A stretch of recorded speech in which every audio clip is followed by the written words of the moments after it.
আর মহেশ, তোমার মতো লোভীরা সমাজের জন্য হুমকি। রাজু গ্রামের একজন সৎ কৃষক। একদিন নিজের ছোট জমিতে কাজ করার সময় সে মাটির নিচে একটি পুরনো মাটির হাড়ি পায়। হাড়ির মধ্যে ছিল অনেকগুলো স্বর্ণ মুদ্রা। রাজু অবাক হয়ে ভাবে, এই সম্পদ কিভাবে তার জমিতে এলো। এগুলো তো আমার নয়, এটা নিশ্চয়ই মহেশ জমিদারের জমি থেকে এসেছে। ওনার কাছে ফিরিয়ে দেওয়া উচিত। রাজু হাড়ি নিয়ে মহেশ জমিদারের কাছে যায়। মহেশ জমিদার তখন নিজের বাড়ির উঠানে পায়চারি করছিলেন। রাজু হাড়ি নিয়ে গিয়ে বলল, জমিদার বাবু, আপনার জমি থেকে এই হাড়ি পেয়েছি। এতে অনেক স্বর্ণমুদ্রা আছে। আমি নিশ্চিত এটা আপনারই সম্পদ।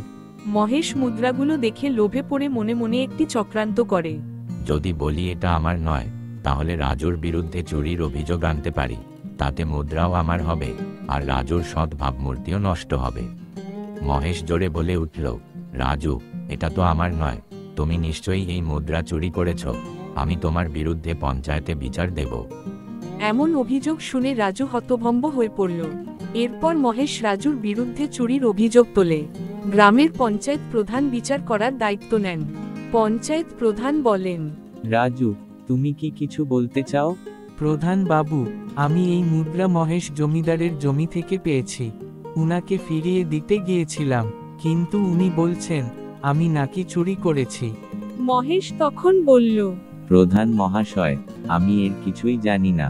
রাজু নিজেই এই মুদ্রা চুরি করে এবং লুকিয়ে রাখতে চেয়েছিল, তাই আমার বাড়িতে রাখতে এসেছিল যেন কেউ সন্দেহ না করে।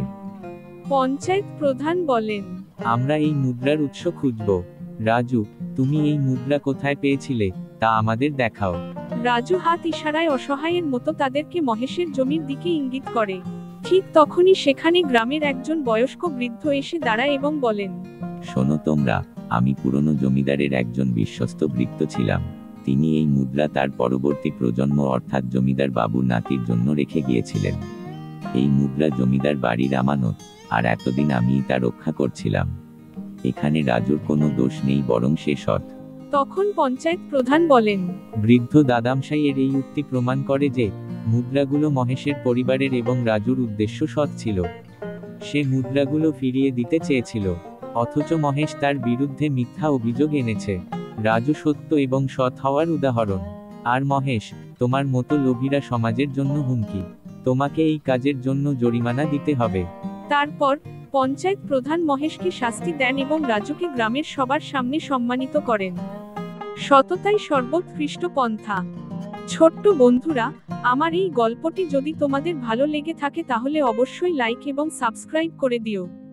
আর পাশে থাকা বেল আইকনটি অন করে রেখো যেন পরবর্তী গল্প আসার সাথে সাথেই তোমরা পেয়ে যেতে পারো।